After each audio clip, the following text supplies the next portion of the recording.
ಒಂದು ಮಾತಾಡೋ ಹೂವ ಕಂಡೆ ನಾನು,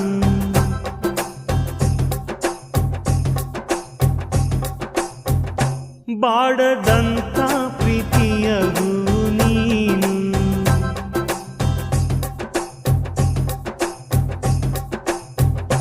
ನಿನ್ನ ಮನಸ್ಸಾಗೆ ಎಲ್ಲ ಬರಿಜೇನು, ಇನ್ನು ಇದಕ್ಕಿನ್ನ ದೊಡ್ಡದಲ್ಲ ಏನು.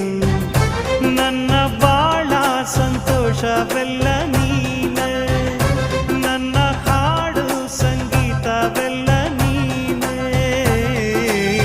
ನನ್ನುಸಿರು ಪ್ರಾಣ ಬದುಕು ಎಲ್ಲ ನೀನಮ್ಮ, ನನ್ನಾಸೆ ಕನಸ ಉಳಿಸೋ ಜೀವ ನೀನಮ್ಮ.